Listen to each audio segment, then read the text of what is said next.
यावरून संजय राऊतने ट्विट केलेले आधी त्या मंत्र्यांना भेटला आणि नंतर ट्रॉफी न घेता असा दिखाव का करता, असं एक ट्विट केलेलं आहे.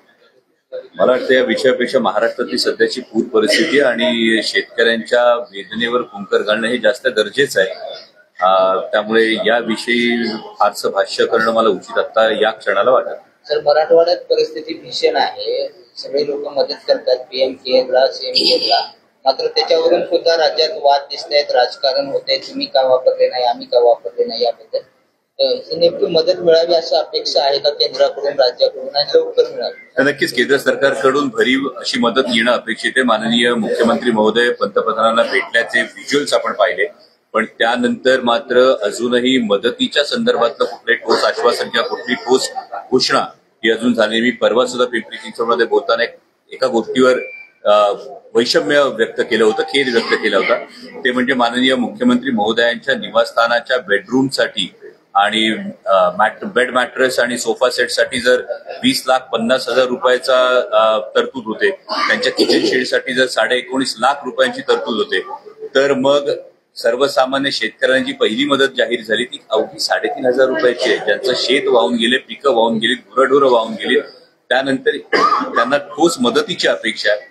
आपल्यापेक्षा आकारानं लहान असलेला पंजाब पुराच्या वेळी त्यांना सरसकट सुरुवातीला त्यांनी 50,000 रुपये हेक्टरी मदत जर जाहीर करतो, तर त्या पद्धतीनं महाराष्ट्राला एक ठामपणे शेतकऱ्यांच्या पाठीशी उभं राहणं हे राज्यकर्त्यांकडून अपेक्षा आहे. परिसर जो आहे ना आपला हॉटेल ज्योती ते खडी केंद्रापासून या ठिकाणी ट्रॉफिकचा खूप मोठा प्रश्न ऐरणीवर आहे. आपला मतदारसंघ आहे, त्या ठिकाणी उड्डाणपूल होण्याची आवश्यकता आहे. तो प्रश्न प्रलंबित आहे सर. त्यावर पुणे महानगरपालिका आयुक्तांकडे आता या बैठकीमध्ये हा विषय सुद्धा घेतो. याआधी सुद्धा पुणे महानगरपालिकेच्या आयुक्तांना मी पत्र दिलं होतं. संबंधित खात्याच्या अधिकाऱ्यांकडून म्हणावं तसं उत्तर अजून आलेलं नाहीये. ज्या प्रमाणात बांधकामांना परवानग्या दिल्या जातात, या परवानग्यांनंतर नक्की तिथे किती लोकसंख्या अकोमोडेट होणार, तिथले किती डीपी रस्ते ऍक्च्युअली ताब्यात आहेत, ते किती डेव्हलप झालेत, ज्या पायाभूत सुविधा आपण ड्रेनेज म्हणतो, रस्ते म्हणतो, पाणी म्हणतो, या सगळ्या सुविधा आहेत का आणि ते लक्षात ठेवून बांधकाम परवानग्या दिल्या जातात का, हा फार कळीचा मुद्दा. आयुक्तांकडे हा प्रश्न मी आज पुन्हा मांडणार आहे आणि त्याविषयी जे काही स्पष्टीकरण त्या प्रकारचं. दोन समाजांमध्ये पुन्हा एकदा वाद, एका रांगोळीवरनं वाद सुरू झालाय आणि पोलिसांनी तिथे लाठीचार्ज केलाय. तणावाची स्थिती आहे, काय आव्हान असेल? कायम छत्रपती शिवाजी महाराजांच्या महाराष्ट्रामध्ये 18 पगड जातींनी एकत्र येऊन विधायकतेच्या दृष्टीनं वाटचाल करणं हा छत्रपतींचा आदर्श आहे. त्यामुळे माझी कायम हीच विनंती असते की सौहार्द जे आहे, ही सौहार्दाची भावना ही जपली पाहिजे. यामध्ये शांतता ही कायम ठेवली पाहिजे. कायद्याला त्याचं काम करू दिलं पाहिजे. तर कृषी विभागाने एक आकडेवारी जाहीर केली आहे की मागच्या 8 महिन्यात आम्ही किती मदत केली, याची आकडेवारी जाहीर केलेली आहे. म्हणजे 2,000 कोटी काहीतरी समथिंग आकडा आहे. मात्र आता मदत हवी आहे ती मात्र मिळत नाही.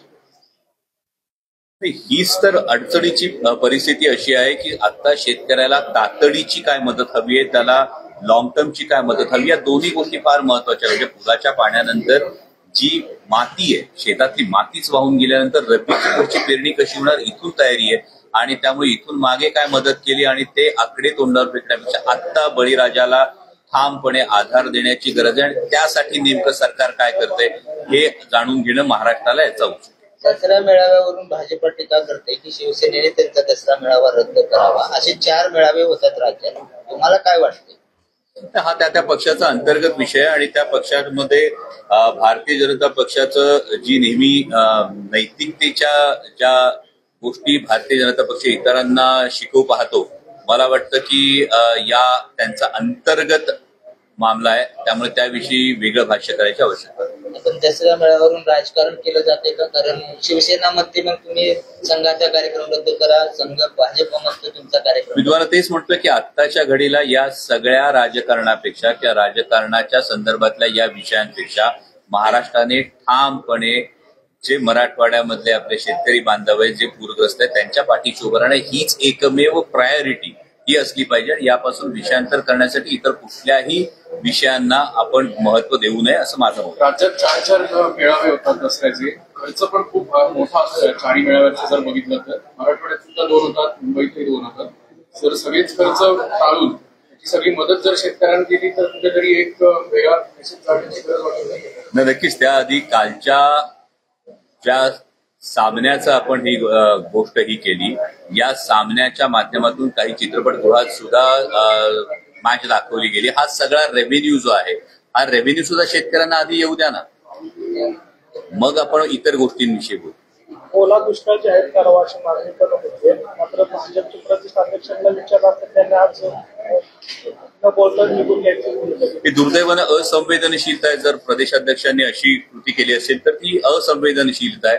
आता मी पुन्हा सांगतोय, तुम्ही तुमच्याच माध्यमातून जे काही व्हिज्युअल्स दिसत आहेत, समाज माध्यमांवर जे व्हिज्युअल्स दिसत आहेत, हे व्हिज्युअल्स खरोखर हृदय पिळवटून टाकणारे ही दृश्य आहेत आणि सर्वसामान्य शेतकऱ्याचं सर्वस्व वाहून गेलं आणि अशा वेळी सरसकट ओला दुष्काळ जाहीर करून त्यांना ठाम मदत होणं हे जास्त गरजेचं आहे. सर, अनेक ठिकाणी आणखी प्रशासन पोहोचलं नाही. मंत्री दौरे करतायत, अधिकाऱ्यांना दाबतायत, जिल्हाधिकाऱ्यांना फोन लावतायत, मात्र अनेक गावाचा संपर्क झालेला नव्हता. आता कुठं परिस्थिती निवळते, मात्र अनेकांना मदत पोहोचत नाही, जी अपुरी पडते महाराष्ट्र.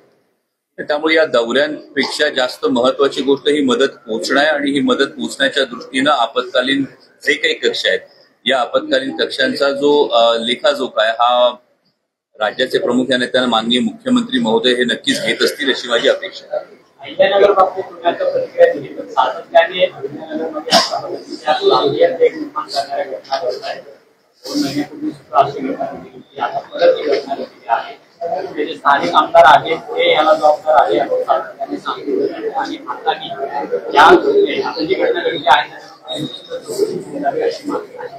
राजकीय कनेक्शन संपूर्ण यासाठी निर्माण करण्याला आहे. मला काय वाटतं असं रोखण्यासाठी सरकारने नेमकं काय केलं पाहिजे? मुळात सरकारनं सामाजिक सलोखा हा स्थापन झाला पाहिजे, पण जे सरकारच निवडणुकीच्या प्रचारातच जेव्हा 2 समुदायांमध्ये तेढ निर्माण होईल अशा पद्धतीने जी वक्तव्य केली जातात आणि अशा पद्धतीने वक्तव्य करणाऱ्यांना प्रत्यक्ष अप्रत्यक्षरित्या प्रोत्साहन देण्याचा जो एक दुर्दैवी प्रयत्न होताना दिसतो, हा कुठेतरी थांबायला हवा. जातीय सलोखा निर्माण झाला पाहिजे. शांतता ही प्रस्थापित होणं गरजेचं आहे, कारण कुठल्याही अशांत प्रदेशामध्ये कधीही विकासाची जी गोष्ट असते ही तितकी प्रभावीपणे राबवता येत नाही आणि त्यामुळे मी कायम असं म्हणतो की पोटातल्या आगीला जी भाकर लागते त्या भाकरीला जातही नसतो, धर्मही नसतो. त्यामुळे तो रोजगार निर्माण होण्याच्या दृष्टीने, ते उद्योगधंदे निर्माण होण्याच्या दृष्टीने ही शांतता हवी आणि शांतता होण्यासाठी हा जो एक जातीय सलोखा असायला हवा, सौहार्दाचं वातावरण जे असायला हवं, हे सगळ्यांच्या ही एक नैतिक जबाबदारी. थँक्यू.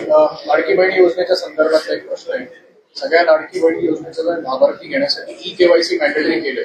म्हणजे ई-केवायसी मध्ये ते सॉफ्टवेअरला अपलोड होत नाहीये, फोटोज अपलोड होत नाहीये, टेक्निकल ग्लिच खूप मोठ्या पद्धतीने येतात. परत पुन्हा एकदा जैसे काही परिस्थिती.